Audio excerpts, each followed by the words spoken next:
and this is Rebecca. I play Alindra on the podcast, welcoming you to Cosmic Crit. Thank you so much to everyone who is reviewing and sharing us with your friends. We really appreciate it. You can check us out on iTunes and make sure you subscribe if you haven't already. We have a really special Halloween episode coming at you next week that is going to be amazing. And it's also going to be a standalone episode, so it'll be a great place to kind of jump in. But it's also going to be totally different because Patrick is not going to be GMing that one. And we won't even have our regular characters. We're creating all new characters, and Mystery GM is stepping in to that role. So it's gonna be pretty awesome. And honestly, I have no idea what's gonna happen. So you'll have to tune in next week. After that, in early November, we've got another special episode coming for our Extra Life campaign, and you can donate to our Extra Life campaign by visiting us on our website or searching for us on Extra Life. We are a sub-team of Paizo, so we are helping out Team Paizo, and this is benefiting the Children's Miracle Network hospitals all around the country. You can donate to your favorite character on the show. You can join our team. You can just donate to Team Paizo if you want. But we really appreciate all of those donations, and any donations that are put toward the Cosmic Crit campaign are going to lengthen our special episodes. So we've got some really awesome content for you, and the more donations we get, the more content you get. So win-win, right? And be sure to stick around after this episode for a crit bit where you can learn a little bit more about Nack Sizrag, hear about his backstory and where he really comes from. And now sit back, relax, and listen to episode 11, Parasital Activity. Last time on Cosmic Crits. A listener almost killed us. Nack got into some trouble with Jebediah Sims in an alleyway, and we came to his rescue. Drew's always getting in trouble in an alleyway. Why did we wait for the cops again? We had a suspicious meeting with the corporate fellows at Astral Extractions. Darius Gilchrist must die. We boarded the shuttle, the Hippocampus. We were attacked by pirates. We had a space battle that we barely won. Turrets rock. Edris yelled at everybody, but it didn't make any difference. Episode commencing in 3, 2, 1. Episode initiated. In space, no one can hear you scream at your dice rolls. Welcome back to Cosmic Crit. My name is Patrick, and I'm your game master, and I'm joined by 5 stalwart players and friends here that I'm going to introduce right now. To my left is a louse mouse with more hot air than a greenhouse, Drew playing Nack Sizrag. Good evening. To his left is a hotshot robot that knows a whole heck of a lot, Jabert playing Andis 147. Hello, everyone. I'm on my 3rd microphone, and let's see how it goes. Third time's a charm. Across the digital table is a rude dude with amplitude, Miles playing Raimi. Bumblebee Tuna. And to his left, a solar roller and battlefield controller, Rebecca playing Alindra Vallis. Hi. And finally, we've got our gunner stunner and Doshko charging runner, Tyler playing Adrosperatus. I think Edris forgot to pack his heat lamp. He's a lizard. I think he needs it. I should go back. I really need to go back. Turn the boat around, you guys. How are you going to digest all your snacks? What? Because they need it to digest their food? Is that that's a cold-blooded we're getting really joke? biological, aren't we? Yes, okay. We're drilling down deep, is that right? Science! Let's talk about other science facts. Yeah. Luckily, I don't actually need that, so we're okay, but that would suck if I had to. That would actually really suck if, all Vesk had to also have, a big, heat rock to, sit on. Yep. That's how you restore your stamina points, is you need 10 minutes, On a heat rock? You pop in on the sun glasses, you get out the little reflector around your head, and get some rays. Yeah, so you guys survived last week. Congratulations, both both players and PCs. You know, you guys are alive in real life too. So way to go. Yeah, I keep thinking it just keeps seeming like we should have died, but we didn't take any damage. I don't think we took any hull damage. Did we take 1 point of hull damage in the ship combat? No. Well, you had some systems go wonky for a little bit, but we got for the most part, we got real lucky with some shield regens and things like that. Yeah, its weapon wasn't crazy. The laser cannon that it had, but I would have had to have, if I had rolled some 20s and got some stuff going. I was rolling pretty low, so you never know. Except for your piloting checks.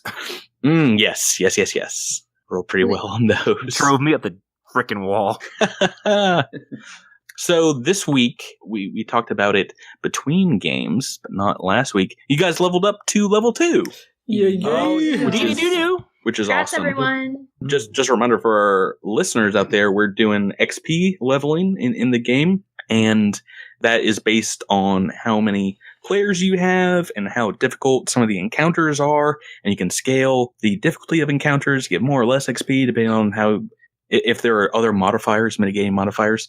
And this is right around the time the book says that players should be getting to level 2. So pretty happy that worked out well.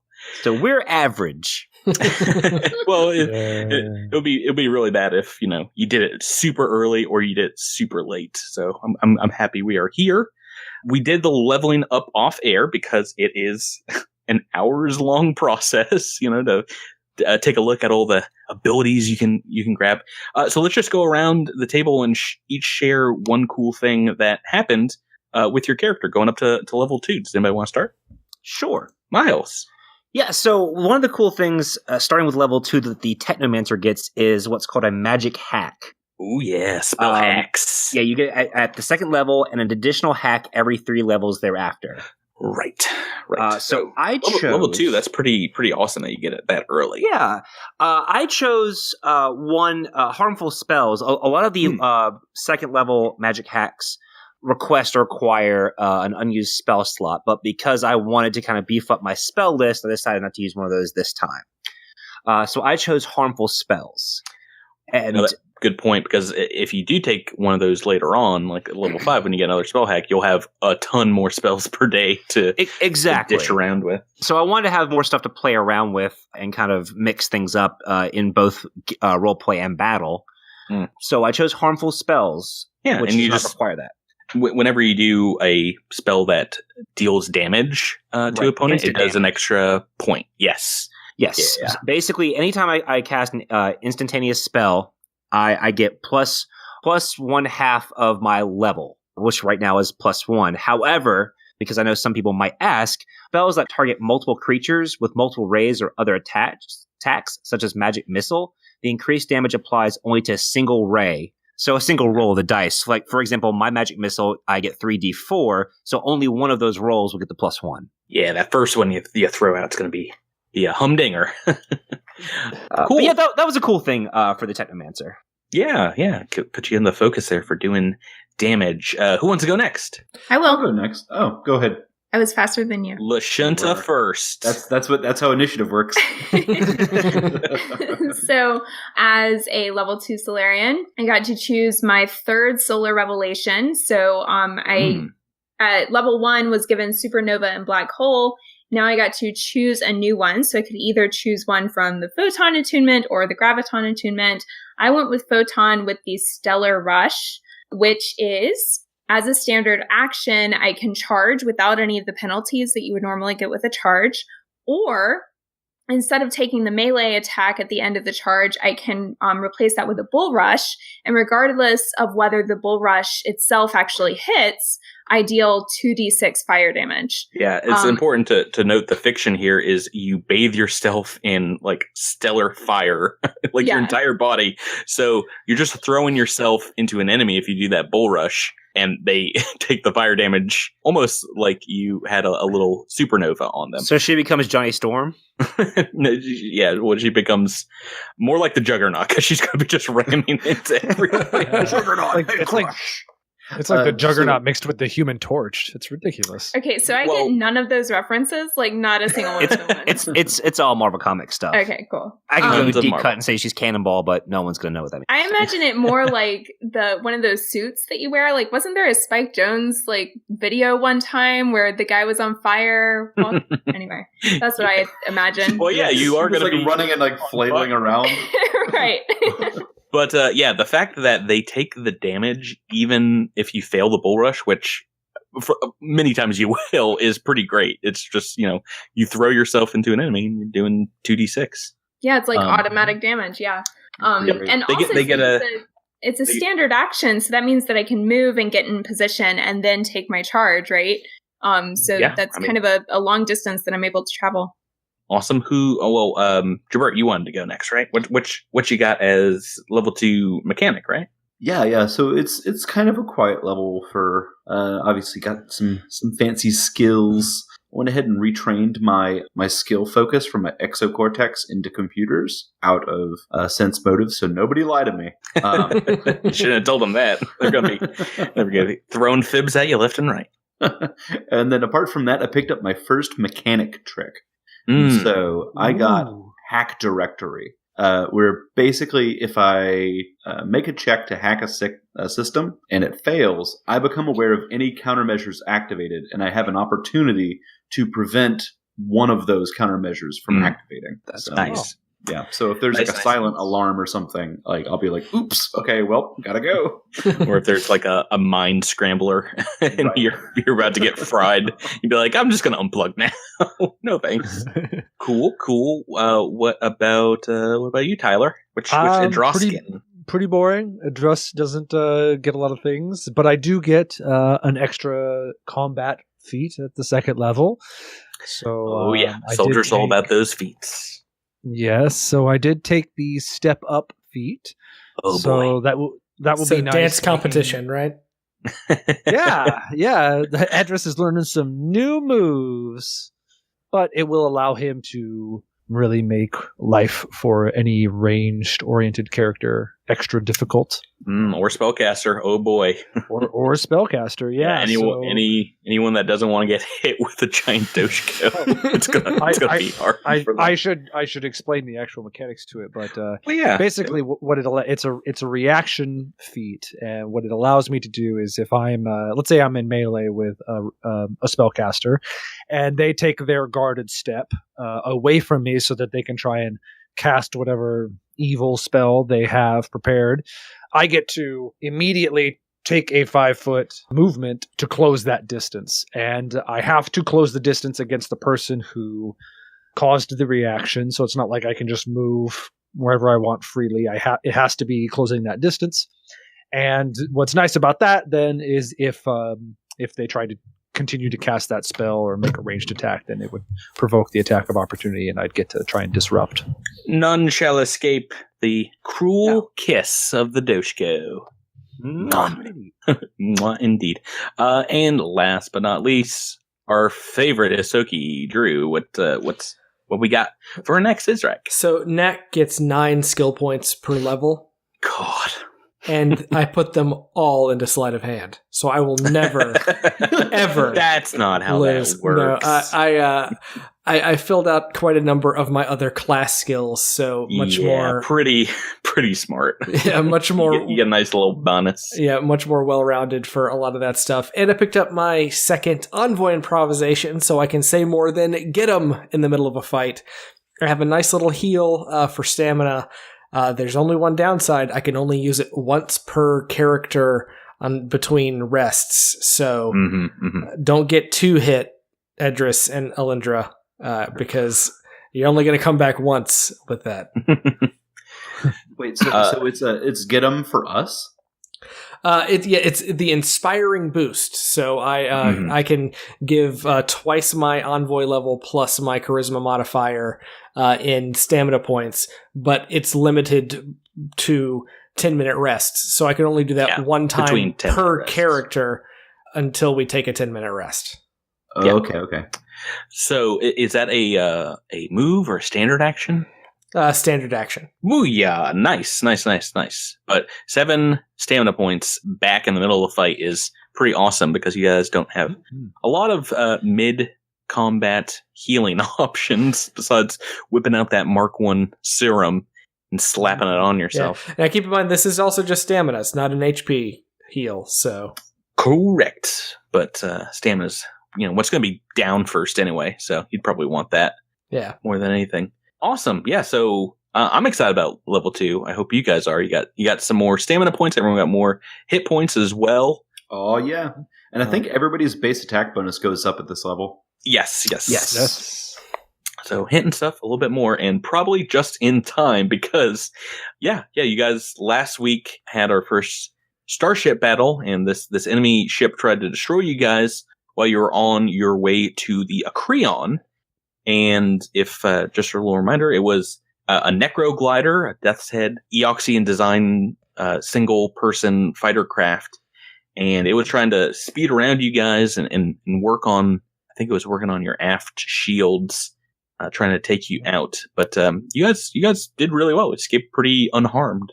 Yeah. And that's where we pick up right after that battle. Our game this week, Robob finally jumps up after the space battle is over, and everyone, kind of can breathe a sigh of relief and relax a little bit. And he says, "Oh, wowzers, that was a big old jar of pickles we were in back there. But you guys did great. I got some awesome combat footage of you pressing buttons and running around the ship. Classic stuff." I thought we had asked someone to turn him off.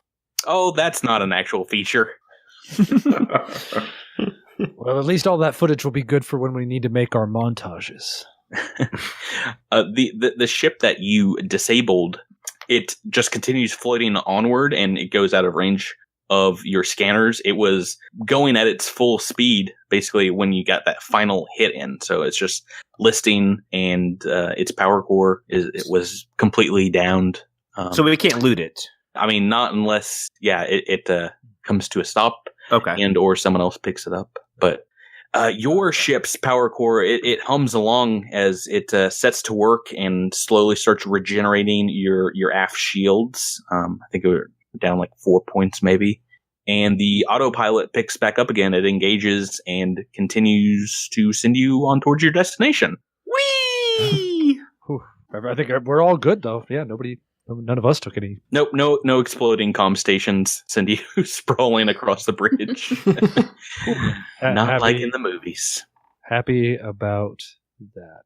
So it takes another hour and a half or so, but pretty soon your ship's sensors indicate you are coming within visual range of the Acreon. And if you guys want, you can use the ship's sensors to do a scan of that ship. That is going to be a computer's check. That would be... Well, who just got a bunch of computer stuff? I currently now have a 5 bonus in computers with level 2. I don't think we're at stations, are we? Like anyone? Yeah, anybody can do this. Yeah. Oh. Yeah. Let me give this a try. 24. Only a 24. Yeah, that's more than enough. You start reading out the data that you're getting back on the ship. You guys can all get this information at your comm stations and read it aloud. If you guys want to take one each and read it up. Sure. All right, group. The Creon is a medium-sized vessel transport type with a full complement of 6 crew members. Biosigns are difficult to track on board. The aft airlock is open, and parts of the interior are exposed to vacuum. There are sealed port and starboard airlocks as well. The ship is armed, and its power core is operational, though putting out only enough energy for life support, gravity, and other basic functions. So what's the plan, Captain? I think we should open all communication channels, see if we can't get any response from the vessel. If we don't know if anything's alive or going on inside, we should try and make contact first. If not, if we don't hear from them, then we should probably go to the starboard airlocks and see if we can't gain access. And just we'll probably need you to explore any areas that are exposed to the vacuum and see if we can't get those sealed off, though. Very well, Captain. I got a question, guys. With that ship that just attacked us was Eoxian. How easy is it to pick up Eoxian life signs? Do any of you guys happen to know?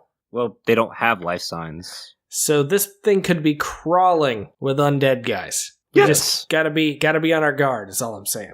Well, agreed. I think we're definitely going to want to move as a group here. Nobody should go anywhere in the ship or explore without your battle buddy. Battle buddy? Jibber, did you want to ask your question? Right. To that point, I'm a little bit confused as to the reading that we're getting here for our biosigns. Do we think that these are suppressed biosigns? Do we think that these are just rapidly moving so that they're difficult to lock onto? Or yeah, what you're actually getting from the computer sensors is that there are either very faint biosigns or none at all. Oh, I see. So it's going back and forth. It will not give you like a definitive answer. It's like vacillating. So it's just kind of indeterminate. Okay, cool. Correct. Yeah. Yeah, but for all intents and purposes, all the stuff you guys found out on that scan, does point that this is a ghost ship, probably left by the crew, and wherever they went. That's basically what the other ships that came out here before found on their scans and the information that you had. No one's home. If we circle around, can we see if the escape pods have been jettisoned? I don't believe that there were escape pods. Oh, I'll double check on that. And it's called the Titanic. Is that right? The Acreon. The Creon. And it came back towing an iceberg. Okay, got it. I will take us there so you can get a sense of the scale of the ship. It's got four very large engines, and nestled between a couple of them is a small exposed airlock, and then there's both port and starboard airlocks as well, like over kind of the wings of the craft. I think one of the first things we're going to want to do once we get on board is make our way to the power core and see what the situation is there. I don't want to be walking around on some unstable ship that could erupt. Mm-hmm. Like most ships, it's probably going to be closer aft. The readings you're getting are either placed in it midship or aft. Can I make an engineering check to see how difficult it would be to try to open a sealed airlock from the outside? So long as it's not broken or anything, they're pretty easy to open up. Okay, it's really just kind of like turn a crank and then like push a couple buttons and they just kind of do like a quick override. But hey, I have a great idea. I can use psychokinetic hand as a Lashunta to open a door from afar and see if anything comes out. Just see if we can like airlock whatever's in there. Wait! But wouldn't that remove all the air? Well, at least part of the ship is already vacuumed because the back airlock is and most of our armor has the capability to seal up for. Oh, all of your armor does. Yeah, so we can. If you have armor, it has the capability to do about 24 hours worth of spacewalking. Okay, pretty great thing about armor in Starfinder. Andis is the only one who doesn't matter. What you guys also see once you are ready to sally forth from the hippocampus is tethered behind the Acreon is a massive chunk of burnt orange stone, a very large rock. It looks oddly oblong and angular in parts, and it's tethered by these very long cables from behind the Acreon. So how large of a rock are we talking about here? Are we talking about like kilometers or? No, it's well, maybe a kilometer or so square. It's just about as big a rock as a ship like this can pull out of the drift to begin with. But like significantly larger than the ship itself. Oh yeah, definitely. Okay, cool. Yeah, and can I make a physical science can we check? get a scan on the? I was going to say we should scan the rock, see if there isn't anything we can learn from that. Yeah, you can do a computer check to scan as well. Oh, okay. That's a 26. A little bit better in 24. Yeah, so directing the hippocampus's sensors over the surface of the Creon, you can tell that the stone surface doesn't have an atmosphere itself. It's not nearly large enough for that. You just get a lot of interference when seeking out all kinds of information. It seems like the drift rock or something upon its surface is scrambling the ship's sensors. So you're not getting like telemetry data. You're not getting life signs. You're not getting any energy readings. Nothing. Can I use physical science on it, like to try to identify it? Yeah. As a mineral or something? Yeah, tell me what you get. Oh, great. I rolled a 1. Alendra's no help. The good old 1. It's definitely different. Not a Cheeto. That's a 7 ultimately.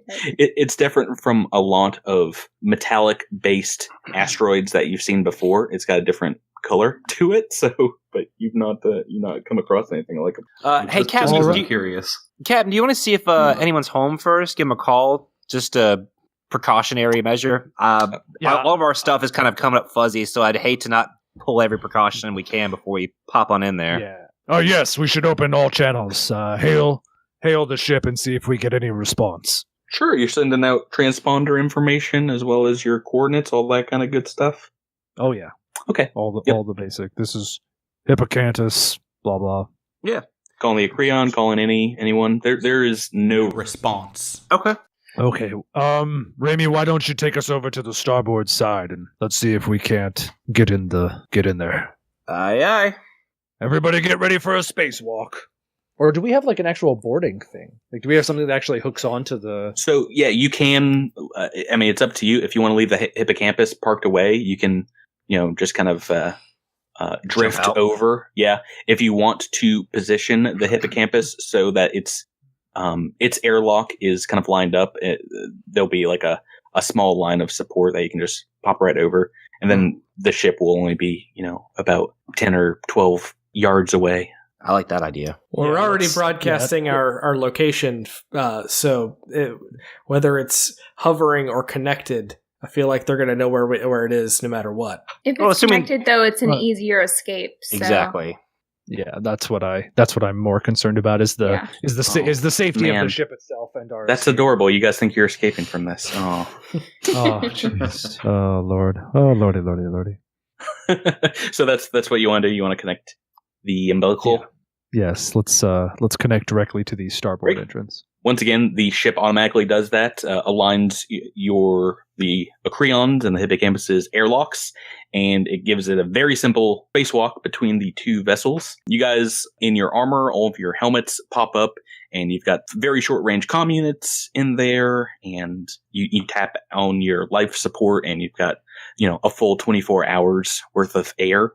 And over your comm units, as you guys are walking out, you hear Rob narrate and says, "And here, the crew of the Hippocampus begins their exploration of the mining vessel Creon, starting with the starboard airlock, though they would soon find out that was a fatal error in judgment, for they couldn't have known what would be on the other side."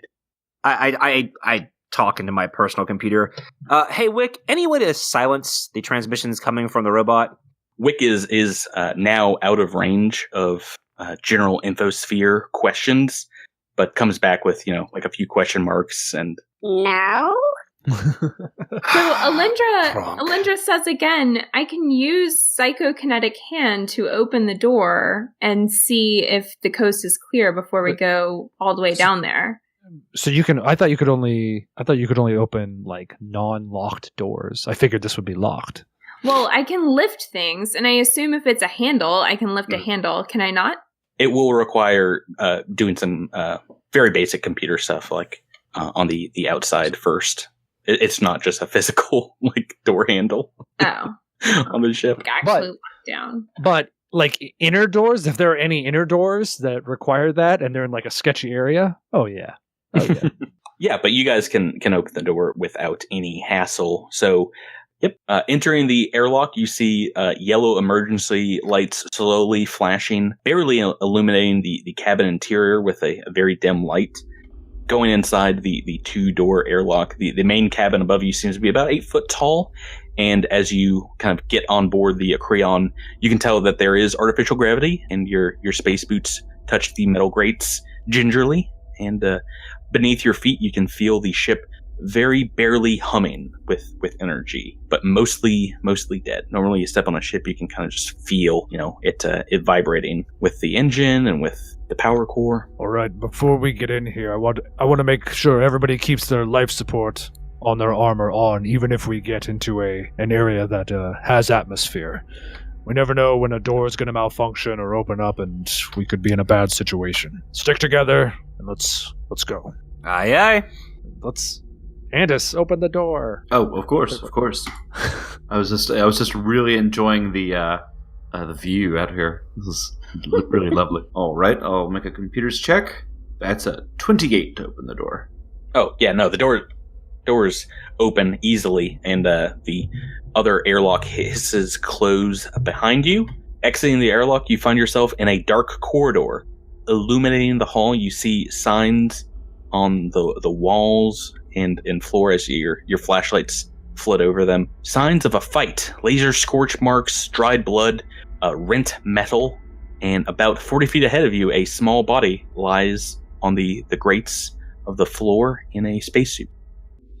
I'm gonna go make a medicine check on it to see if I can tell how it died. I want to make a perception check on the room. That'd be life science. That'd be life science? Oh, never mind. Life science to figure out what. Well, it is. I have life dead. science. It is a dead creature. What did you want to do, Andis? I wanted to make a medicine check to see if I could tell how it died. I mean, you get up to it, and it looks like the helmet has been torn away, and there's been some decompression, certainly, but it also looks like whatever its face was, all the skin and things like that have been. Well, they're not there. Let's say that. That's gruesome. That is very disturbing. Let's see what else is in this room. I'd like to do a perception check. Yeah, so if you're just staying in that main hallway, you don't see too much besides the signs of battle that I pointed out. Let's see, we've got some good rolls here. Yeah, mine's actually a 24. I was about to say you've rolled just a d20 at 18, so that's pretty good. You notice on this body a very small, faintly glowing stone just kind of hovering above the helmet. And you also kind of feel something beneath your feet, just like a thumping, a very quick thumping. And I'm going to need everyone to make an initiative roll. Oh my goodness. Mm-hmm. Oh no. Oh man. Oh boy, the rolls are coming thick and fast, everyone. We've got a natural 1, a natural 20, a few rolls in between there. Call them out, everyone. What you got? 5. Ramey's got a 5. 22. I rolled a 1, but it's a 5. Edris has a 8. Andis has a 13. Nack, buddy, what'd you get? Oh, I already said it, but I will say it again. Sorry. Oh, okay. I didn't hear you. Nack has a 22. There's that natural 20. Mm-hmm. So Alindra and Ramey, who's got I think I know who's got the better dex bonus, but Ramey. Yeah. Everyone has better dex than me. Oh, poor Lindra. Doesn't have enough dex, but can still cut people in half with a fire sword. And make up for it with strength. Awesome. We are ready for combat. Very excited. Dunk. Very excited. Great. So, Andis, you've stepped a little further into this dark corridor, and it's so funny because Alindra, maybe your hand was touching the metal grating beneath you, and everyone of your compatriots were standing still, looking over the body, but you could feel something moving across the grates, stalking forward. Oh no! What is it? Oh no! A large, I don't like it. quadrupedal creature paces forward before turning into a sprint and running along the ground and walls of the corridor, leaping out towards you. It's got Andis right in its sight, and we're in combat. Goes right after you, sir. What is your KAC? My KAC is 14. So I've rolled a 9. This thing comes up and just slashes across your back, You don't feel pain, right? That wasn't a biggie. That wasn't a biggie. That's tearing through your spacesuit. It does 6 points of damage, and Alindra, you can actually act in this surprise round with a move or a standard action. The only one that was able to sense this thing coming at you. Okay, but only one or the other, right? Correct. Okay, I'm gonna. Can I pull out my gun or no? That is a move action. You can do that, yeah. I'm actually gonna move over here. Move up onto the creature. Yeah. Makes sense. And I'm going to the body that is. And I'm also pulling out my solar weapon at the same time. The body that's in the middle of the hallway, you guys can step over. It does not impede movement. So I'm just going to move it out of the way. Great. That was this surprise round. And now you all are aware this thing just comes out of the darkness and it attacks Andis. And we're in normal turn order. And number one with the bullet is Nack. Oh man, what is that thing? We should probably get it. That makes sense. That tracks. That logic. So that is kill it quick. That's your move action. Do you have a standard action? Yes, I would like to shoot it with a laser pistol. Ooh, did you have your laser pistol out? I can use a swift action to remove it from a cheek pouch. Ooh, is it now always in your cheek pouch? I have 3 of them, so I keep one on my belt, assortment of guns. one in each cheek pouch. Actually, I have replaced. I'll allow it. I have replaced one of the laser pistols with a ammunition pistol, but I don't have ammunition for it, so that's not going to do much good right now. I am going to allow it, but you have to make the patooey sound every time you spit it out. Great. Yeah, no, go right ahead. Roll that attack. Oh, whoops, wrong pistol. Again? Is this a laser? Again. It is a laser pistol, an azimuth laser pistol. Okay, Try that again. All right, so that's all right. Let's just take it from the top there.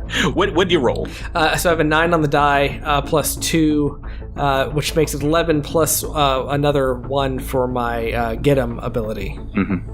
So I'm making that 11 or 12. Normally, that would be a hit, but you are trying to get around all of your allies, and they're providing this thing, a little bit of cover, and you have to time your shot not to hit them, and that misses and hits the grate in front of where Andis and this creature are fighting. This giant blue, kind of looks like an alien lion is mauling your friend. That is a miss. We're going on to this thing continues to tear into Andis 147, and actually this thing. It's got this massive maw, and it reaches into the wound and just starts tearing at you. 7 points of damage. Andis, I need you to make a fortitude save. Oh, no. Not this. Good. Just an FYI, you are going to get your constructed +2 racial bonus to this save for being an android. Excellent. Right. All right. For me. Go for it. Mm-hmm. Yep. Let's do it. Oh, that's an 8. Oh no. That is not good news. Oh no. A natural 2. Oh, not gonna help. Yeah, so this thing sinks in, and yeah, the pain receptors in your back start popping off, and you can feel something seeping in to your backside. We're going to go really quick. It is Andis, your turn now. All right, I'm going to quick release my baton out, spin around, and track it, and then whack it with the baton. Ooh, yeah, popping out of your wrist slot. Yeah. Yep, that's only a 10 to hit. That's not great. Unfortunately, yeah, 6 on the die. That is a miss. Well, goodbye, everyone. Well, hold on. We have next in the turn order, Edrospheranis, and you are pretty darn close to this thing. Yep, 5 guarded step up. So we're just there's just 3 of us kind of surrounding one side of this creature, and let's just take the Doshko swing, the tactical Doshko swing. I rolled an 11 plus I get a plus 6 now. That's a hit. A 17 is a hit. Nice. That's the D12 going. Ooh, rolled a 9. Boy. So that's going to be a 13 damage to you. So yeah, this creature, you just bring your Doshko right down on its back as it's still, tearing into Andis 147, and it, kind of leaps back, and you see it silently braying out in pain as there's no, you guys are in vacuum, there's no sound carrying out here, and yeah, it looks really messed up. It's kind of back on its heels now. Fight me instead. Raimi, it is your turn now, sir. I am going to fire my magic missile. Ooh, not moving, just blasting it? I'm just blasting it. Okay, all right. So the first one does a little bit more extra damage. 3d3 plus Max damage. 3 on the dice, 4 on the dice, 3 on the dice. You summon forth these bolts of pure energy. The first one smacking this thing across the face, and the last two hitting its chest, and you blast him right off of Andis and into the wall behind it, and it falls down dead. Woo! Yes. Nice. Awesome. Nicely done. Okay. That's how Well we do it, done, baby. baby. What was that? All right. Can someone tell me what the 13 heck that points? Sorry. 13 points of damage from a magic missile. Probably the most effective that it's been so far. Yes. Awesome. Yes, it is. That might be the most effective magic missile I've ever seen. Well, I was about to say, so 13 points from a Doshko, a really good Doshko attack, and then 13 points. Oh, and Raimi learned that the magic was within him the entire time. Awesome.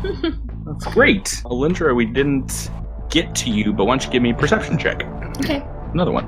So that's 19. Awesome. So Actually, another it should be one of higher these than that. It should be 20. stalks down the corridor from the front of the ship, and you are aware of it, and you can take your turn because we are still in combat. There's another one of these things. Oh crap! Yes. All right. So I'm going to go toward photon attunement, and I am going to ignite myself and use my stellar rush. Oh no. Level 2's gone to your head. You think you're immortal. This is I'm really excited about this. This is a okay, bad so I'm idea, gonna use James. stellar rush and run at this thing and Right. use bull rush. So you And step forward, and then you have a straight line up the corridor towards the front of the ship. You're making... Are you going to make a charge attack, or do you want to do a bull rush? I want to do a bull rush. All right, so go ahead and roll that. So is it a D20 to see if the bull rush lands? Correct, yeah. It's a CMD. All right, That's so a that 7. is not going to be enough to knock this thing down with a bull rush, but I get a reflex save up. It has failed its reflex save against you, so it's taking the full stellar damage, which is 2d6. Is that right? Yep. Oh So boy. that is a 3 and a 6, so that's 9. Oh, nice max on one of those rolls. Well Also, done. I'm photon attuned. Does that mean that I have a +1 to my damage roll on that? That is correct. Yes. Okay. Yes. Awesome. So Is it- 10 Toto. Wow. 10. Nice. Pretty dope. Someone's getting a little broken. Great. That is believe it or not, just the first turn. And Nack, you see your crewmate Alindra running off towards the front. It is your turn, Drew. Oh, by the way, she was on fire. Just a little bit. Right? Like, this is the first time we're all seeing this. Like, I think we're all very alarmed. Yeah, well, you've seen her manifest some crazy stellar powers before. I'm sure you're not. supernova. Has she been, I guess that's so. has she been Yeah, she able to blew do up that a bat. before? Sure, but it's not like we were on the ship and she's like, "Oh, BT dubs. If I light myself aflame and rush an enemy, don't put freak me out." Don't Totally extinguish normal. the fire, please. Yeah, I feel at this point we're like, somebody get a fire hose. Edris, you are a seasoned pirate. You have seen this before, I'm sure. I have not. Most pirates are not Solarians. They're Yeah, I was about to say, I don't think you've had one on the crew before, and they are not a Solarians, not a part of S culture. Andis, buddy, how you holding up in there? Okay. Good thing. You just saw this thing was that array. snack on his back. Right. No, I really, I'm fine. I'm fine. I got this. Just as long as another one doesn't come up behind me. And what are the odds of that? You know, Well, Andis, you're in the middle of the hallway, so like 3 and 4. Andis, we do a lot of talking about odds. And the odds, they've never been more in our favor. So I hope that's been an inspiring boost to you. Aw, thanks, Nack. I appreciate that. Giving them back some stamina. Yes, he gets 7 stamina back. Aw, thanks, bud. So good. So that's your standard action, is that correct? Yes. And you still gotta move. I'm gonna move over here just to get down the hallway to see the one that I can see. I'm always keeping people on the other side of me so that I'm not attacked from the sides. For our listeners at home, Nack has stepped in front of Edros. He's feeling pretty confident right now. Well, Edros can get around me to get to this thing, but yeah. Exciting. Awesome. So you've come up and you've smacked this blue creature, this alien Alindra, and it kind of shakes its head a little bit. It did look momentarily stunned and hurt, but it's coming right back at you and tries to tear into your spacesuit with its dripping maw. I've rolled a 3 on the dice. What is your KAC? Don't think that's gonna hit. 14. 14. That is indeed a miss. You've just run up to it, and it tried to counterattack. You dodged right out of the way, and that brings Alindra chuckles at its failure. Oh my god! Wow. Andis, it is Andis 147. Jabert, your turn. All right, I'm drawing my laser rifle and I'm taking a shot. That's a 15 against EAC. That is a hit. All right, that's gonna be points of damage. Awesome. So yeah, even with you're shooting around Alindra, that is a hit, and you score. It hits its like front leg that was trying to reach for your teammate. Edros, your turn. Got another one of these things. All right, Edros is going to. Let's see. I'm just going to move up. So moving down the hallway, past Nack, past Alindra. Getting right up in its face. No, right alongside. Actually, you know what? I'm going to go all the way past. Let's see. Can I do that? 5, 10. I think you've got the movement. Yeah. You want to get around the back side of it? Yeah. So I'm going to provoke by just sprinting, just running by it and then trying to pivot behind it. And it's going to try and eat your leg as you're running Okay, by. Please don't eat my leg. It does. It takes a big old snacky bite out of your lizard leg. Goodbye, leg. I've rolled a 16 on the dice, and I can tell you that is going to be a hit on you, sir. 7 points of damage, and gonna need that fortitude save. Oh, hey, I've got a pretty good one. Let's see what I got.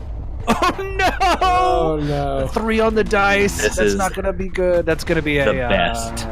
8 altogether. Oh man, we're all gonna have space rabies. That is. Oh, Captain, my captain. Yeah, this thing. You're trying to get around him, and he just takes a big old bite out of you. You do manage to get around the back side of him though, and you still got your standard. What do you want to do? I guess I should hack off my leg. Gotcha. He was a pirate, so very simple attack roll. You don't need it. You got 2. Yeah, well, he bit me. I don't know what he's got. Okay, no. There's some species with 0 legs, so you're doing let's pretty not good. freak. Oh, I could be Edris the Slug. You're a lizard. Don't you like regrow body parts pretty easily? He's a vascular lizard. I do have a prosthetic tail tip, which probably means no.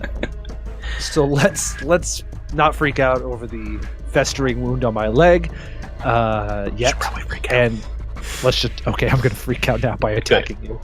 Oh man, a 6. I'm rolling great. So that's only gonna be a 12 against its KAC. Does that include your flanking bonus? It does not. So it'd be a 14 with the flank. 14 is a hit. Yes. Oh, thank you. Ooh, very important one there. Oh, that is. Go ahead and roll me that damn on. That's some good luck. Ooh, okay. Go ahead and roll a D12. rock right now. Oh no! Natural 1. Oh no! 1 on a D12 plus your strength. What is that? 4, so it's a 5 altogether. Yeah. So you bring your Doshko down on this one. You do not get as clean a hit on the first creature, and it is still up and it's angry. Yeah, but that makes sense, he bit my leg. Maybe that was the pivot leg I was trying almost to attack. tripped you up. Yeah. Trying to bring it down. I feel it. Raimi, we're back to you. You can hear your friends on comms fighting another creature around the corner down the corridor. What would you like to do? So Raimi pops down the hallway. As he's doing so, he's telepathically telling the myth Icarus to Alindra, and he's going to fire. Are you telepathic? Yes, I am now. Okay. Okay. Just for that joke. Level 2. Oh, okay. Congratulations. Wait, I have telepathic. Yeah, I have telepathic abilities now. I'm gonna fire my laser rifle. 13 plus get him, correct? So No, we do not have get him damage. That's just damage. Okay. There's no get him. I healed. I healed Andis instead. You healed. Okay, so it's 13. Yeah. Unfortunately, you are firing through Alindra as well, and this thing is a dodge out of the way of your 13 as it's engaged in combat with these guys and kind of hard to shoot through your friend, who's providing a little bit of soft cover. That is a miss. Alindra, you've just seen this thing bite in. One of them bite into Andis. One of them bite into Adros. It is your turn. You can. It looks very weak right now. Yeah, I'm gonna melee attack that thing. Also, I have another point in photon attunement. Energy sword style. Energy sword style. So I rolled a 7, so that's an 11. Now, does that include you are flanking with Adros right now? Yeah, no, I did not include that bonus, so that would be a 13. 13 is a hit. Yes. Very important hit. Oh boy. For 8 points in total with your... Yeah, 8 points with my photon bonus. Yeah, you just slice this thing right down the middle, and it falls down dead. And we're out of Alindra gives combat. Edris a high five over the dead body. Edris high fives back and then goes, "Can you look at this wound on my leg? I think I'm in deep trouble here." Yeah, can I make a medicine check to see if these were like disease carrying or something? Yes, go right ahead and roll that. All right, so that'll be a 16 plus an 8, so that's a 24. Oh wow! I didn't realize you were so good at medicine. I care about my teammates and I want to take care of them. Aww. One of the things we should definitely do is do life science or whatever relevant checks on the bodies of not only what attacked. That's what I was actually about to do. But the thing that we found dead. Oh, I bet it was these guys. Well, no, I know, but I think I figured it out. I just want to. I've cracked the code. Whatever it was that we found dead. I just want to know what it is. Oh, like what it was. Yeah. Okay, so we are out of combat. You guys are technically alive. Right? The best kind of alive. Yay! Awesome. Jabert, you were wanting to check on the wound you've taken and Adros. Yeah. So I'm going to come over to Adros and I'm going to, we're just going to look at each other's wounds. Mm-hmm. And I've rolled a 24 on that check. Awesome. So, yeah, looking at the wound, it already looks like around the edges of the bite, there's a dark coloration. It looks like something has seeped in, and it doesn't require a lot of looking at Adros because you immediately start to feel the effects, and you are weakened. Your character has got a couple of pretty nasty conditions, sickened and fatigued, both you and Adros. Oh. Wait, sickened and fatigued? Yes. Wow. So we haven't encountered a thing like that yet. Is that like -2 for both? So I can go over them. This is some kind of disease this thing has pumped into you. You fatigued. You can't run or charge. You start to feel sluggish. Your limbs feel heavy, and it's a -1 to AC, attack rolls, damage rolls, reflex saves, initiative checks, and strength and dex skill checks. This is really bad. Nah, you're fine. Sickened is a -2 penalty to ability checks, attack rolls, weapon damage. Right, sickened is really bad. So that was my question: is do they stack with each other? So it's going to be a -3 altogether on the ones to virtually everything. Yeah. Yeah, pretty much. Right, and so pretty nasty disease start coursing through your body. Oh man, I feel very, very bad. This is Yeah, it takes a while as you're just kind of getting out of the fight, but both of you guys are feeling just really, really gross. Your spacesuits heal up over the wounds, kind of repressurize and emergency functions start up. But Anderson and Adros, you can feel those bite wounds on your body just pulsating with pain, kind of radiating out this illness from you. And you're feeling sluggish, feeling not so good.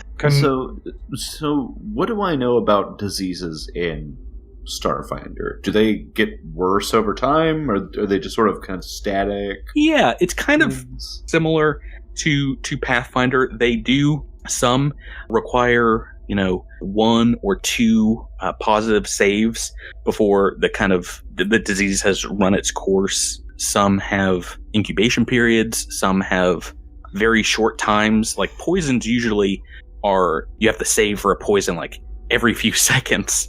Diseases usually a little bit longer. We have two things right now. Someone should look at these and try and figure out maybe what they are. And 2, we should try and figure out if this ship has a medical bay or someplace they would keep supplies. Possibly something that can help with whatever it is that I'm feeling. The shuttle doesn't have anything. Doesn't have a medical bay or any place to heal up, does it? And we left it parked right outside. Does this universe have Pepto-Bismol? That usually helps me. I don't think the hippocampus does, unfortunately. Damn. Yeah, so maybe somebody get on a local computer and figure out if there isn't something on this ship. Someone else take a look at these dead things and figure out what they are. I'm gonna. Yeah, so I can do a life science check on them. I was about to say, someone that's got life science. Give me that roll. Tell me what you roll. 26. Wow. Nice. Wow. So not only do you know exactly what these are, you know a good deal about them. Give me 1 second, I'll just double check how much you know. Remy clears his throat and pushes up his glasses. That's possibly big. I mean, if you might know something about their bite and like whatever's going on, right, that could help. I mean, that's cool. Do you think the skinless face, is the result of this disease? That's terrifying. I would think that it's probably the skinless face is probably more due to the gnawing and gnashing teeth that have ripped into. If you said that, Edris would immediately look up at you and like, please no. I hope no. I like my face. I really feel terrible. I'm just gonna go later. You're lucky you got bitten in the leg and not the face. Devesk molt? Yes. No, we do not molt. That's awful. Although I might start molting now that I have this whatever coursing through me. As long as this isn't some sort of weird vampire situation where you end up turning into one of these things, I think we're going to be fine. Oh, I hope it is. Oh, Edris, you and me. How would that work on an android? Edris and Edris. It's a great question, but I'm still sick. That's true. Can Did we? I guess you get a computer virus. Right. Yeah. So unfortunately, androids are not all constructs. They have a similar kind of They have biology. A humanoid-esque frame to them. So they've got blood, but it's like their own blood, and the blood that they've siphoned off from a living being. They're not vampires. They're vampires. The vampires. They spelled with a Y. Great. So, Remy, a 26, gonna be pretty important on this one. You know of this creature. It is a space-faring kind of parasite almost called an Akata. Asata. It's an A-K-A-T-A. Akata. And yeah, you know these creatures. They're found in, asteroids, moons, and they survive long periods of time out in space by cocooning up to shield themselves from astral radiation, and they reproduce by infecting creatures with their bite. Ooh, that's good to know. Yeah. So after taking a long, hard look, Remy just says, bad news, guys. These creatures reproduce by infecting with their bite. So you guys just got prompt. Inside. Wait. There's one of those inside me. You gonna be a daddy. A living thing? I should probably explain more of what Miles, There's not one of them in their bite. There's hundreds of them in their bite. What? They're microscopic little, tadpoles. They dipped. So their saliva is like sperm, basically. Their saliva holds, on the microscopic level, the, genetic parasitic offspring. And... What? Oh, hey, Tyler. Welcome to Starfinder, buddy. So, why? Mm-hmm. All right, so can you continue on, Patrick? Sorry. Oh, yeah. So, actually a good deal more about these things. They are immune to a lot of things that typically kill carbon-based life forms. These are probably silicon or some other, genetic base creatures. They don't feel cold. They do not feel, the need for eating normal things. They don't starve to death. They can cocoon for, many, many years. They're immune to diseases and poisons, but from tales of spacefarers that you've talked to, in the my adventures, the flight halls. Yeah, maybe for a long time, people you've spoken with that have traveled out into the drift have talked about these things. They've got one weakness, and that is to salt water. Very simple salt water, not something eat wherever these things came from that existed naturally. So would that also disinfect their bite? It does probably not. Okay. But I just wanted to know. The grown creatures, you do know, it's kind of like acid to them. They cannot imbibe it. They cannot, you dunk them in it and they're basically gone. Wow, that's handy. Okay. One handy next weakness. time we're near an ocean. Well, one handy weakness they have is salt water. So if we can find any supplies, maybe some saline or something, that could be useful. I have an idea. What if we pee on it? I mean, but it's dead now. No. I just got impregnated. I'm open to this idea. It's like a jellyfish, right? Yeah. I think. Wait, Alindra, I'm a little confused about your life. Do you want to pee on my leg? Is that what you're saying? I'm not really well equipped for that, but I was suggesting maybe somebody else could. And low G, it's kind of hard. Oh, God. All right. You gotta make a ranged touch attack. All right. This is... Sorry. Let's I was serious though, because it's salt. Isn't it salty? It's uric acid. I don't think. And Ross are dying. Maybe you should. Let's figure out if there is medical station on board this ship. How about I keep going through the let him finish. rolled. Yeah. Oh, you're not done? No, Raimi, I rolled a 26 on the information. I get their biography. Raimi knows a good deal about these creatures. They're fast moving. Like I said, they hibernate. You also taking a look over them. They have no auditory sensors. They are completely deaf. Ooh. Because they live and operate in vacuum. So there's no need to to hear anything there. Their bite, which you've heard spacefarers call the void bite, and the disease that they carry, void death, it does take usually a day or so to, if you die from it, they say they just kind of come out of your corpse. But if you continue to take more bites, it could exacerbate the disease. So it's kind of a dangerous proposition. Does he know any sort of cure for the bite? Nope. Well, now that I know what the disease is, can I make a medicine check on the disease? Yeah, to see what kind of information you know about the disease track. Yeah. Let's do that. Okay, so you know from similar kind of spaceborne diseases you might have read about before. Typically, there's some kind of onset stage, and it takes a while to get this potent a dosage, but it's definitely a little bit stronger than maybe more terrestrial-borne diseases that you've seen. And if you were to continue to suffer from it, the next step would be just complete exhaustion.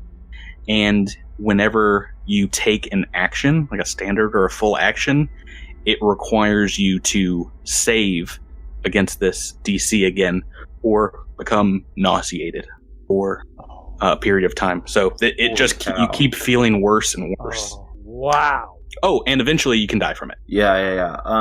Like most, I don't know of any hours? treatment for it, or no.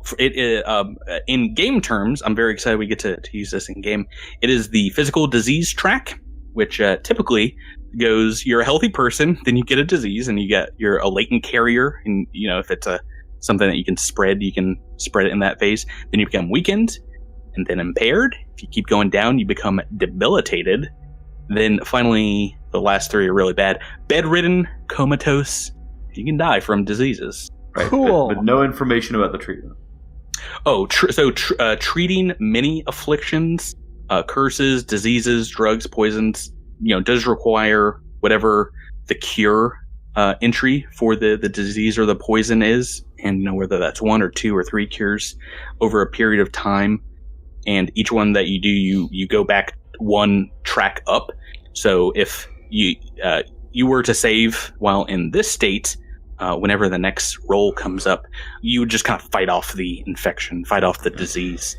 Patrick, I'm asking you, what is the cure? What is the cure for the disease? Can I know that? You can speed up recovery. There's a lot of options here. Speed up recovery with medicine checks, long-term care, which probably not an option right now. So it's not. There's not like a specific cure. It's just like you need palliative care and you need like remove affliction. There's a spell that gets rid of them. Okay, I see. Besides that, not a whole lot else. Okay, so it's not like we're looking for like Bristbane root or something like that. Or like, well, are there like possible cure serums that could be on this ship? Not that I know of. Crap. We'll see what the adventure draws forth when we continue on, which I imagine you do. Yeah. All right. Let's hurry. Let's get to the bridge. Did you want to check over the other body here? Yeah, check the... Yes. I believe there was something about a shiny rock, and we should try and figure out what that is.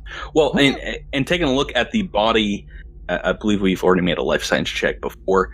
Looking over, past the wounds in this little dinged-up spacesuit, you can tell it's a goblin body, just terribly mutilated. You barely see a scrap of green flesh, and hovering above its head, this glowing stone, you guys can tell is an Aeon stone, a magical artifact, magical stone. What does it do?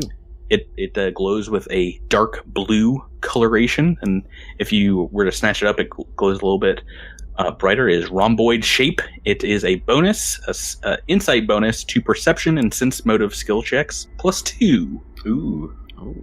Yeah. If you're a class that gets insight bonuses from other jazz, it's probably not going to be that great. Nack, you get I believe, an insight bonus for sense motive, so it's not going to stack with that. But but I still want it. Pretty useful.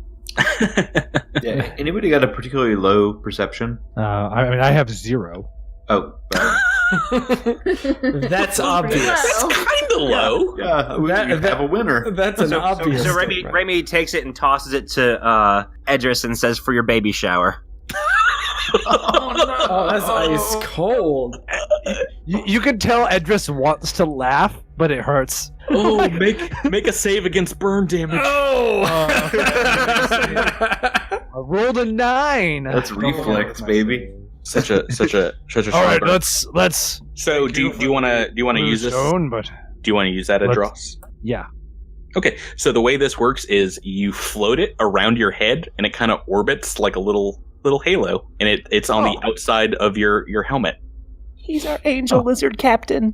Cool. And you have to activate it or deactivate it for it to be active.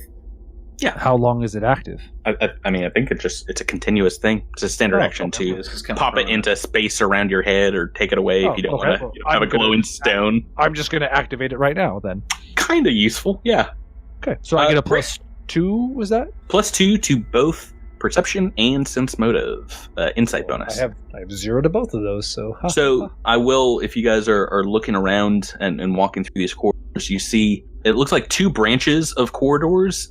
Down the corridor that you entered into on the starboard side, you see what looks like the port airlock, another couple of corridors towards the front of the ship with, it's like 5 or 6 little doors and in spaces, and a large door towards the front you can surmise is probably the bridge, and a very large door towards the aft of the ship, which looks like engineering, back towards the engines. Alindra, before we move on, can you do me a favor? Burn this goblin body. Just burn it.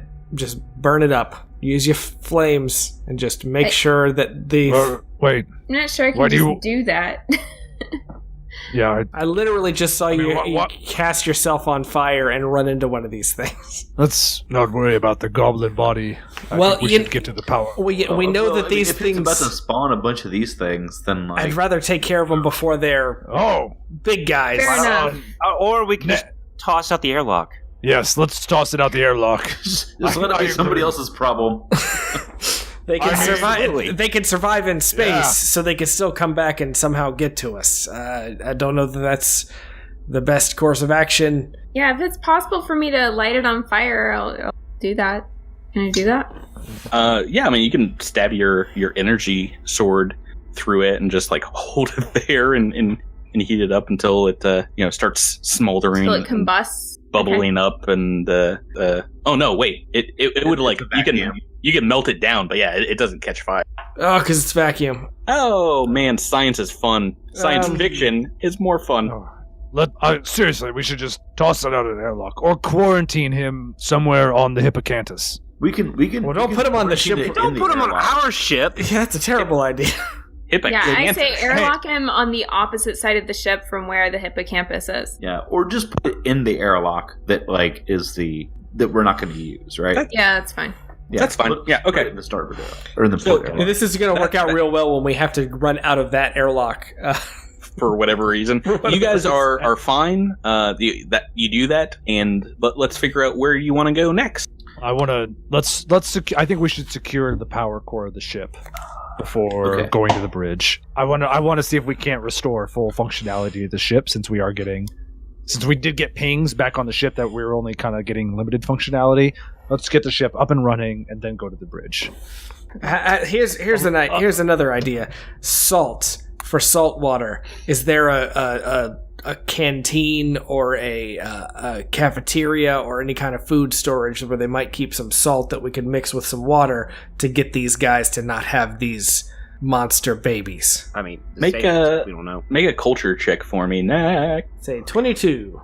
Yeah, you might not know too much about the ship itself, but you know for a fact that at the very least these miners are gone for weeks, if not months at a time on haul. And I mean, there should be some kind of living space. There should be some kind of kitchen somewhere on board. Where it is, you don't know for sure. Is there more than likely a computer terminal that we could tap into to maybe get some more schematics or the layout of this ship nearby? Yeah, you do find a few maybe consoles as you're walking around in the little that you've explored of these corridors. They're powered down right now. It looks like just about the only panels that are working are the ones to open up doors, keep the few emergency lights on, things like that. Yeah, I agree with Edris. Let's go get the power back turned on, and then we'll... Great. So you open up Alindra, you're going to have to take point. I'm going to puke on my shoes now. Jeez Louise. Me too. I'm just going to stand behind you, and I'm going to puke on you, and I hope that's okay. Please don't. Well. Right, so you enter into what seems to be the engine room. Large doors slide open, and there's a door on the port and the starboard side of the power core. It normally would be lit up and spinning and giving off a lot of power. You can see through the aluminum glass plating around it that it is just barely giving off enough energy or light to give you dim light in this room. So it's probably down, sub 10% of its normal output. So a port and a starboard door here. There's not a whole else lot going on in this room. It looks like this is mainly just for access to the power core, where there might be command consoles somewhere else. Yeah, I'd like to go into the starboard door. Is that a problem? No. If you want to go check it out, just be careful. Right, so you open it up. It is pitch black in here. Oh boy, and you move. Oh, but I have a moat, so. Yep, and you illuminate 10 feet around you? I can't remember. I believe as an Ahsoki, I have low light vision. Oh, androids have dark vision. And as you step into what looks like the engineering bay, your eyes kind of focus and adjust, and you see two more of these creatures just kind of huddled together in the darkness on the other end of the room. And it's time for initiative rolls again.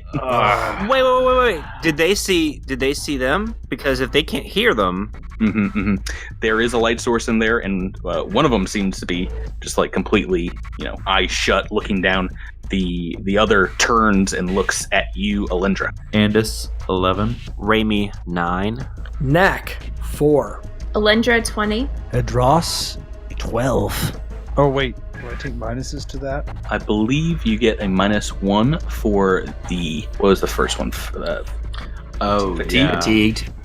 Then Andis is 12. Or sorry, is 10. It's a -1 to initiative. Edris is 12. Yeah, Sickened does not do anything to initiative. Oh, man.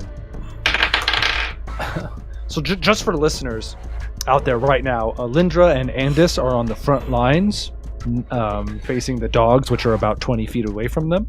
Nack is behind Alindra. Raimi is still next to the power core, and Edris is still next to the door leading to the engineering room. We're in a surprise round as you walk in. Alindra, real quick, can you give me a perception check? And Nack, because you're in the engineering room. Yes, that's a 16 plus 6, so 22. Great. So you can act in this first surprise round. And wonderful rolls tonight. A 10 for Nack. Nack, unfortunately, you do not. We are in the surprise round, and very thankfully, Alindra, you've been able to, 1, see these things and act, and 2, roll the highest initiative. So you may make a move or a standard action. What you got? I don't know what to do. Because I can't pull out my gun and use it, can I? Can I do that as like a swift action or something? Unfortunately not. No, it's a move action for you. I'll pull out my gun! Yeah, I'll just pull out my gun. Oakley doke. And these things, they stalk forward. Yeah, they move to get all up in both Andis and Alindra's face. Andis, very luckily, you also get to act in this surprise round. Alindra, I am so sorry about this. I'm gonna guard and step back. Yeah, pretty important. All right, so that is the surprise round. You guys just are moving around the dark interior of this engineering bay, and now in normal turn order, we're back to Alindra. All right, I am going to go toward. It took a fortitude save against these guys, right? It did. It was for their bite. Yeah, I know. I'm just because graviton gives me a +1 to reflex save, but that's not gonna help me. No. Okay. I'll go toward photon attunement then, and I am going to just stay where I am, and I'm gonna pull out my solar weapon, and I'm gonna attack these guys. That's a good time. Good time to roll high right now. Yeah, so that's a 7 on the die, and then I add to that my strength modifier. Strength, your base attack bonus, all that good stuff. So that's a 12. Is that correct? Yeah, that's right. Oh boy, that is a miss, unfortunately. Yep. And they answer by just tearing you to shreds, biting your leg, biting your arm that's trying to hit him with a sword. Bam! Natural 20. Oh no! Nice. I almost called it for Alindra. I was like, oh man, we haven't had a natural 20 yet. It's about time. Oh my god! Yep. And I rolled a maximum amount of damage, 2 6s. You are a monster. Wow. I'm going to sleep like a baby tonight, guys. Don't worry about me. So we're talking, let's see, 12, just 16 points of damage. You're level 2. You can tank that all day long. Oh, man. Right, perfectly fine. And the other one attacks. So what is your KAC? Oh no, both of them. 14. All right, it hits, and that is 5 points of damage. And I need you to make fort saves. 2 fort saves. Is that just a d20 plus my... Your fortitude save bonus, yeah. So fortitude is 3. So that is a 19 for the first one. And, oh gosh, and a 10 for the second one. That might be enough. You're fine. Yes! Oh my god. Oh, hallelujah. I mean, well, these things are tearing you to shreds, so not fine, in the conventional sense of the word, but it doesn't seem to be very deep enough to kind of dig into you. Yeah, they're just tearing the surface level of your skin. And that's their turn. Pretty uneventful. Edros, you hear some screaming coming over the comms, I imagine. Yeah, probably. Oh boy. So Edris is, he knows that she went through this door. There are 2 doors that, he sees 2 doors. I think he's going to try, so he's going to drop his tactical doshko and just rip his sash off into his hand and then move down towards the second door that wasn't opened and open that. Okay, yeah, you can do that easily as part of your move action. They are powered, so it opens up as you get close and wave your hand over the thing. So you can continue your movement after that. Oh, okay. So 5, 20, 25. You're coming through the port side when everyone else went through the starboard side. So you're circling back around, and yeah, you see dimly lit by Alindra's moat, and now her energy sword is in her hands, and she's trying to fight off 2 of these things. So then I'm gonna just take the sashes in. I'm gonna take the sash, and all of a sudden the sash just transforms into a Ember Doshko, and he's just gonna say, "Let's get dangerous." Well, Darkwing, they can't hear you. Yeah, no, but everyone else thought that was real cool. It's the coolest. Great, is that's your turn, right? That is my entire turn. Oh, Andis. It's an Andis turn. Andis is going to target the one directly in front of them, and take a shot with the laser rifle at a -3. That was not a hit. That's going to be a 5. 4 on the dice. Yes, unfortunately, that is a mess. These things just moving too fast. It's hard to get a lock on them. Your brain is fried by this disease coursing through your blood. And Raimi, you hear some screaming coming from the next room. Okay, so I move forward a little bit to the door so that Raimi sees the monsters. Yep, you can see him. So what he's going to do is he is going to cast holographic image right next to Alindra in front of the second. Is it Akata? Yeah, there's a open space, and I'm going to cast a duplicate image of Alindra swinging her sword in hopes that it will distract one or both of them and possibly open up an attack of opportunity if they try to attack that. Generating a holographic Alindra. It's a bold strategy. Will this pay off?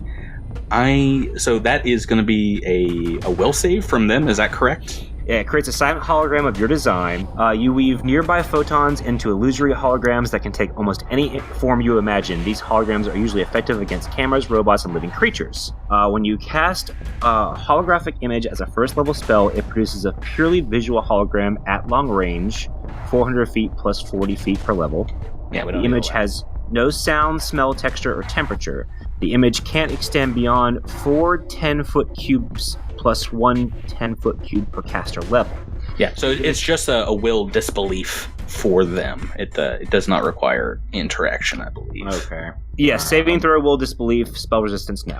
Yeah, so that's a DC 14, is that correct? Your intellect plus the spell level?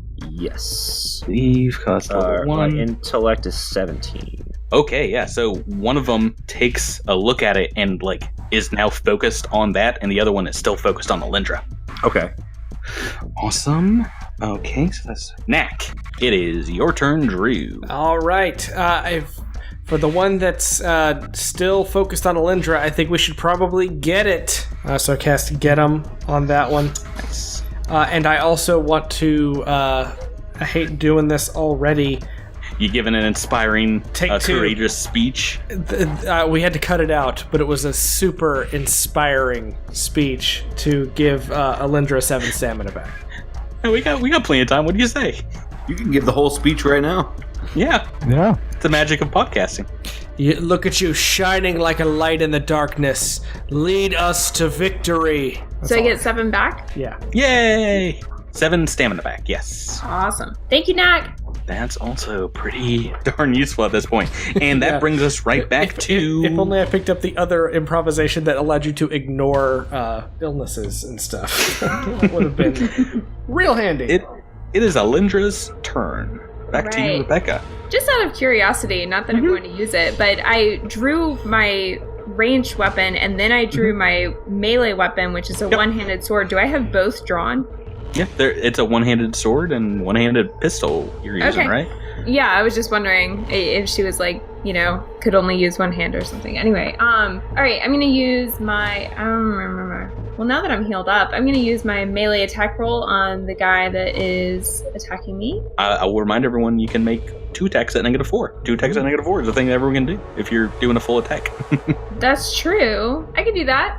It's up to you if you believe in your dice rolls. If you don't believe in your dice rolls, it's up to you if you believe that your GM is not trying to murder your character. Yeah, I haven't been rolling very well, but then don't do it.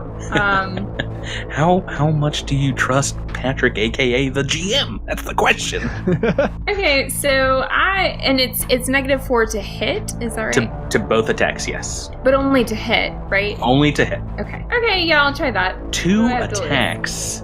Okay. Well. So the first was a 10 on the dice, which would be +4, so 14. So that'd be a 10. Plus 1 for get 'em. That is a miss. So 11, and yeah. But I still get my second try. Yeah, now you get another one. All right, so that one I rolled a 17 plus 4, so that brings me back down to a 17. That is a hit. Yes. And against this one, we've got 7 damage total because you are photon attuned. Yes. Alrighty. So it dodges out of the way of your first attack, but the second one you just bring right down into its shoulder meat, and it is their turn.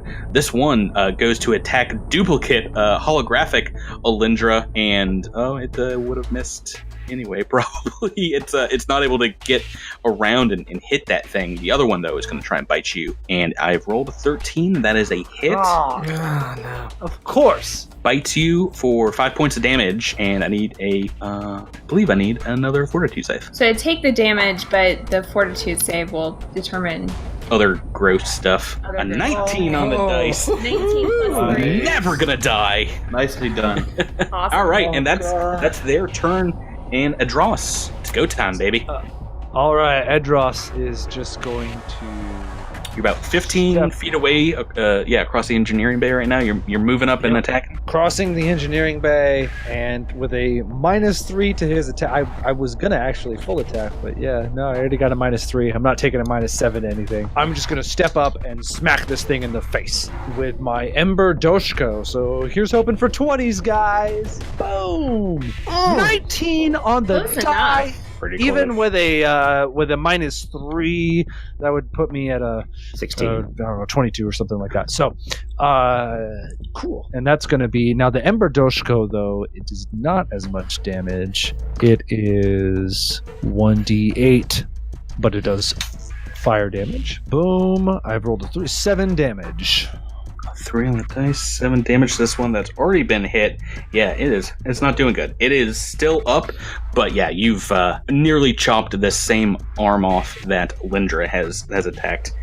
Doing another flanking maneuver, second so far on this ship. All right, and that is Dross Andis. Your turn. I didn't specify who I was targeting on the previous round, but I was intending to target the one that was attacking the illusory guy. So I'm going to retrack the one that is currently attacking Alindra, fire my laser rifle at that guy. That same exact roll.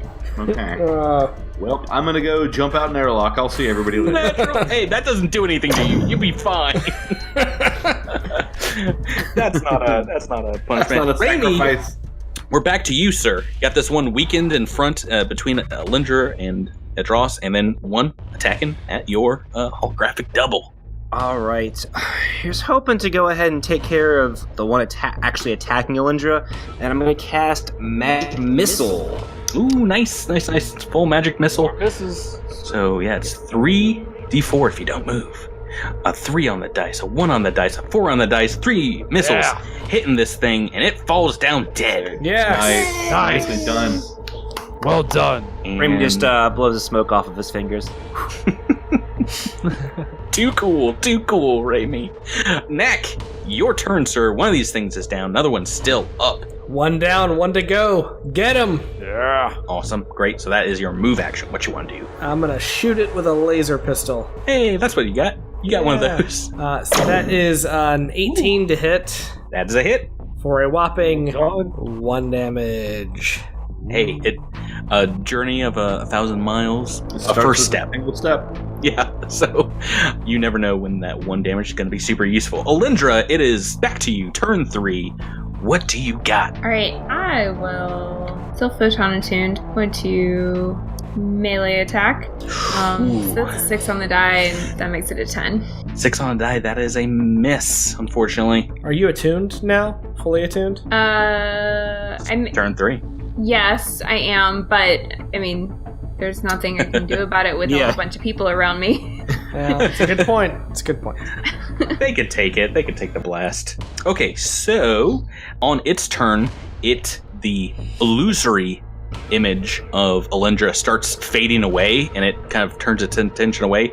Its focus turns from the illusory Alindra, and it's getting flanked by, it looks like, 2 creatures. It takes a look at you and obviously determines that real Alindra is the danger here. So it's going to try and bite you, Alindra. It misses. Yes. Ooh, what an important miss. I rolled a 5 on the dice. Big deal.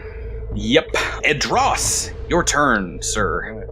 Edros will take a guarded step down, and he will also shout out, Alindra, get into flanking position on this one. He's feeling extra confident because he nailed. He got some good damage off on that guy, so he's gonna take the full attack on this. Full one. attack, yeah, of course. When you're already negative on stuff, you're gonna take the full attack. Oh yeah. Soldier baby. He's feeling good. Gotta believe in those dice rolls. Gotta believe. So, between the +6 that I get normally, but I'm getting a -7 altogether. So this is going to be a minus. No, because Nack gives me a bonus. These are going to be raw. These are raw rolls. I get no bonuses or minuses here. First attack, 12. You see, is a miss. If there are no bonuses. Yep, no bonuses here. If I was flanking, there'd be bonuses. Second attack, 14. 14's a hit! Yes!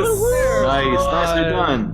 And I'll take a D8 roll here. Ooh, I rolled a 7 with an additional 4, makes 11 damage. Bringing the flame doshko down into its neck, it starts, hissing, and a little bit of its blood drips onto the grates.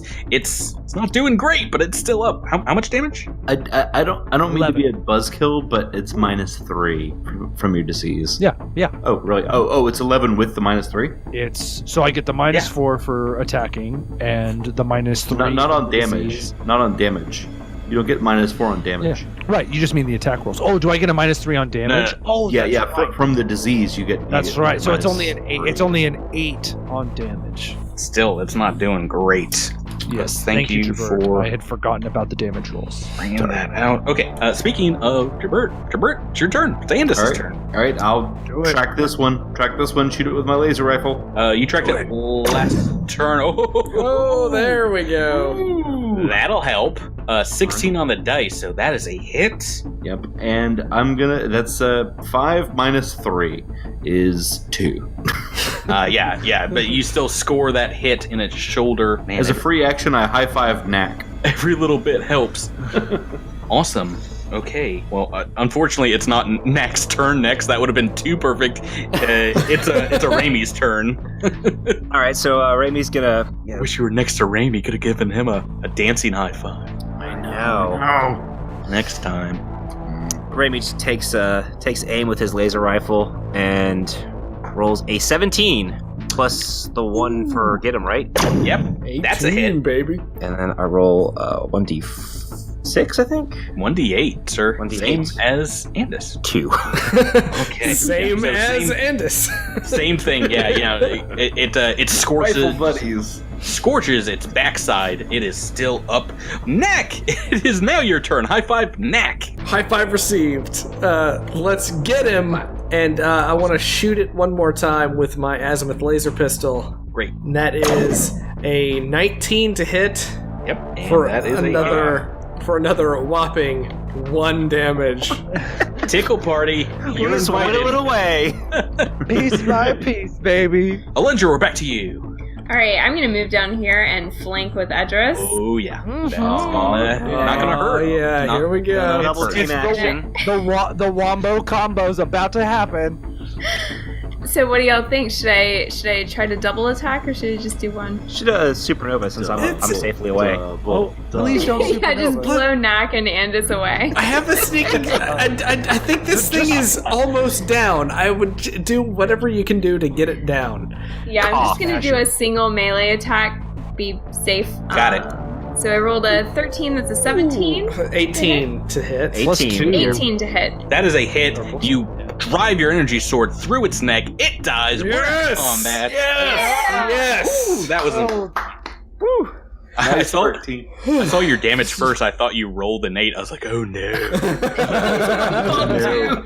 But no, that was a 17 to hit without flanking. So great job. And these things are dead, and you guys are in the engineering bay of the Creon. Oh man! All right, Edris is just gonna sit back down and just. Raimi walks into the engineering room and just says, "That was fun. Do you guys have fun? Because I had fun. I have like worms crawling out of my butt right now, and I'm not happy about this attitude. Oh, got that space butt worm. Yeah, that'll get you every time. Someone try and get this power core running. Right, I'm gonna try to get the power going again. I'm gonna assist with that engineering check. I can assist with computers. Well, you see, now that we're out of combat, the computer consoles here are all energized, and if you just take a little while doing the computers, you can try and restore some more power to parts of the ship, particularly lighting, and if you want life support, you can repressurize. The power cord, though, is pretty drained. It doesn't seem like you could get the ship to move, really, or do too many other things with it. Just base. So it seems to be mostly out of fuel. Yeah, well, the power core is mainly depleted. Like I said, it's still only a 10th maximum power, but you can, divert things, and if you want to bring on basic functionality back to a few sectors, you can. So like I said, if you want to turn lights on, you can. If you want to repressurize, and it can produce atmosphere after 10 minutes or so, you can do that. Yeah, why don't you go ahead and do that, and let's take a 10-minute breather. I have a question about that. Yeah, it'll take about that amount of time, so if you guys want to. This is a spaceship, and sometimes there's aliens that have different things. Can we put a different kind of atmosphere into the ship? What? No, but what kind of atmosphere do you want to? Are you thinking a saltwater atmosphere? A very heavily humid, salted atmosphere. Yes. Believe it or not, that is not something that the atmosphere is capable of producing. a nice sauna mist.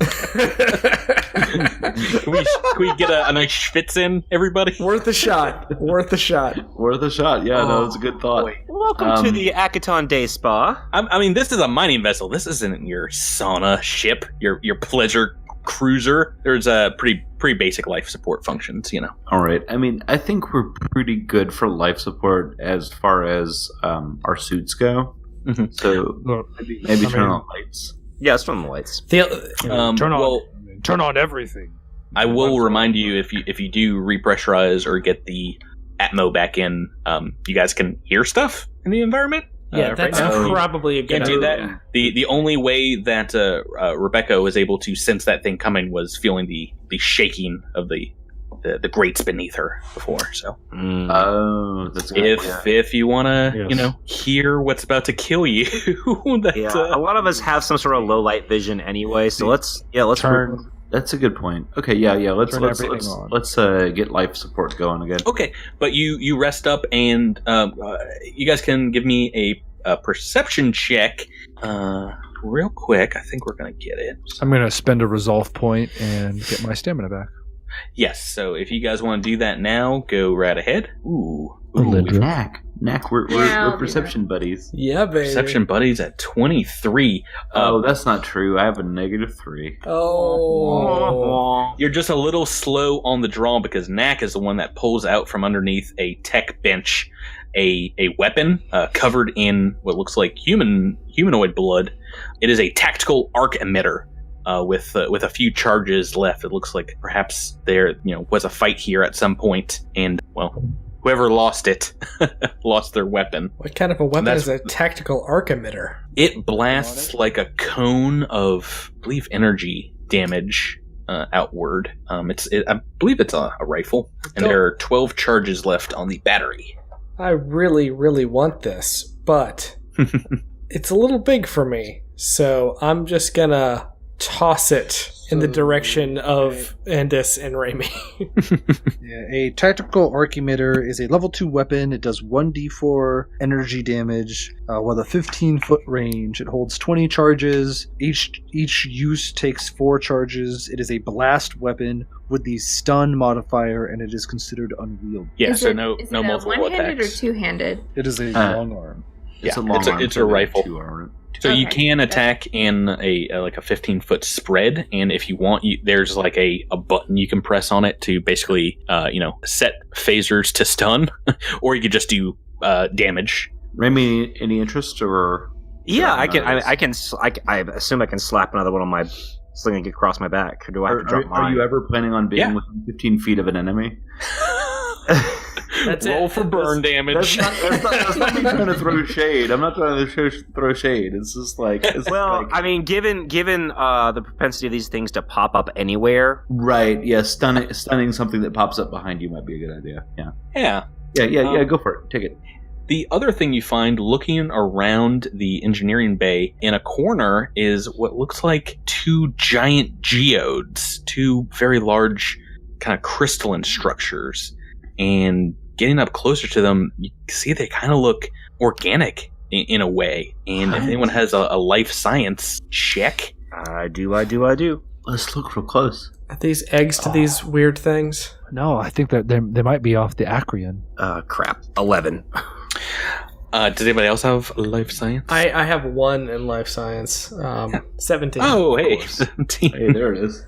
You might not have heard of the creatures before, but you know about their hibernation pods because they are very valuable. You taking a look at it, it is a star material that these things are made of called noqual, a star metal, and it's found in very small quantities in asteroids and scattered throughout worlds in the universe. And it looks like this pale green crystal, but it can be worked.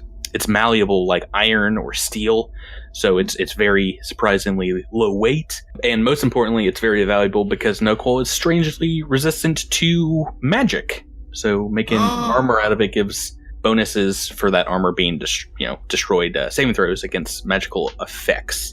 Interesting. But yeah, you see about enough crystals here, about 2 bulk worth, that you could probably sell for up to 1,000 credits. Wow. 500 for each bulk's worth, Nice. bag worth. I'll hang on to these, but don't worry. We'll split all this up when we get back to the station. Yeah, and the other end is a very small engineering corner, like a machine shop, and it's a full engineering tech lab. And you find scattered about 300 UPBs, Universal Polymer Bases. So they're also worth a credit each. Cool. I'll pick those up and add them to my stash because I already have 500 from before. Awesome. So as you boot up the systems Andis, a message comes across the computer screen. It looks like the last thing saved here was a data log, what looks like a captain's log. Oh gosh, well I'm gonna culture check. Mm-hmm. Okay, yeah, that's not great. It's a 5. What are you culture checking? I'm gonna see if I can read this arcane language. I was assuming you were gonna say to be continued. I was hoping you were gonna roll with me here. You guys can't call it. You're never gonna. What does this call say? It. This is like a serious message. It seems to be, it looks like it was recorded from the camera here in the engineering bay, and you see a human man in a spacesuit, and he says, "We've been overrun. Not many left alive now. It's not just the creatures though. There's something. Well, it killed Porticu, and I'm going to try and vent our atmo, see if we can slow it down long enough for Lawton to make a break for it. If you're seeing this, do not go to the rock. I think it's waiting there to see what we do. Draws, you were right, you son of a Dracnoff. You were right." And the message ends. So Poroku and draws. They draws. It's logged a few weeks ago. 4th day Eridus, same year, 317. All right, well, let's clear the rest of the ship and maybe talk about what to do with this thing that may be waiting on the rock. Great. So you guys are going back towards the front of the ship after you've repressurized? Are you taking off your helmets? Oh no, I'm not taking off. I'm not. I'm not. Helmet's staying on, but I might. Helmet's staying on. As you guys file out of the engine bay, a small alarm on one of the consoles that seems to be glitching flashes bright red, and it shows, movement in other parts of the ship. It looks like someone is monkeying with the electrical system here and trying to gain root access to the computer. And flashing up across the screen are the words "to be continued." There it is. There it is. You will never call when the end is happening. It's gonna sneak up on you like a giant blue lion. Yeah. I totally called that one, but yeah. Well, it's almost like we play a certain amount of time. And comes after a certain amount of time. Yeah. Thank you guys for playing with me. I'm sorry I didn't kill anybody again. Well, you tried your damnedest, and you did it. Better next week. The night is still young. 2 of us. Yeah. Only 2. We'll see you next week. Better luck next time.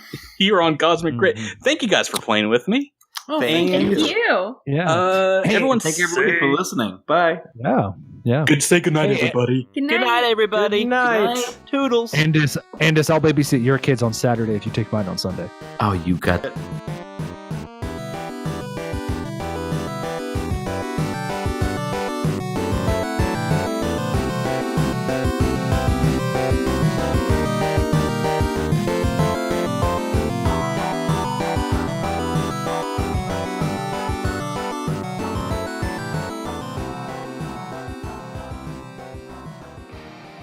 Crit bit commencing in 3, 2, 1. Crit bit initiated. Hi, I'm Drew, and I'm here to tell you a little bit about everyone's favorite character. Nack Scissorak was born in the trench city of Morrow, in the very bottom of the Edayo Rift. Never did the young Nack even dream about gazing upon the stars. Such things were out of reach for scrap-haulers. At the time, growing up with 19 siblings, cousins, and second cousins meant that Nack, as the eldest, had to do a lot of child rearing. Knowing that if his parents, aunts, and uncles failed to scrounge enough parts, they would go hungry that week, a selfless Nack felt that it was up to him to do something about their station in life. In an attempt to help make ends meet, a young Nack took to picking pockets, grifting, and stealing from the miners in the levels above. So easily did the fast and charismatic Nack take to this task that he quickly became the top breadwinner in his family. A full day's work would often bring him home enough to feed the family for a whole week. Limiting himself to only the drunken and world-weary miners got boring fast. Impulsively, Nack took on greater challenges, targeting corporations and businesses with his swindler skills. Every time that Nack would pull off another job, his care for the spoils diminished and his love of the game itself increased. The jobs that Nack eventually scored took him off Acreon and into Absalom and the diaspora. His business of setting up heists, leading teams, and ripping through tight security systems gave him a reputation. Each job was just a game to him, though. Surely the young Nack would never hit a snag that would throw him off his steady aim, but that's exactly what happened during the Castrovel University job. Always watch your own back was a motto Nack lived by. Rarely, even when working with a team, would he let any of them hold the bag or let them gain leverage over him. Evenly distributing information and responsibilities kept random crews of outlaws and criminal types in order and in the dark. A fluke in his system arose on Castrovel where his crew of 3 parolees hadn't mentioned that they shared the same cell in maximum lockup on Acreon.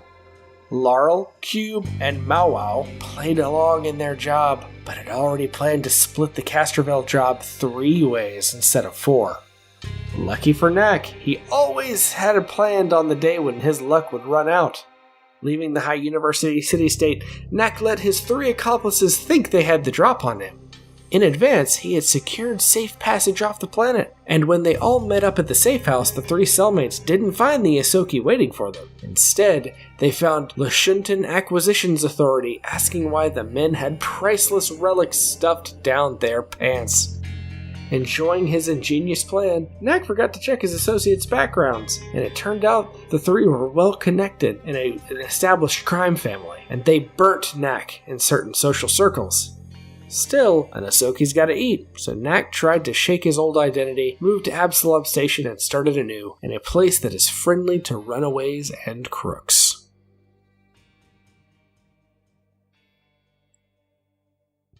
That's only the first part of the story. Thank you for listening to Cosmic Crit.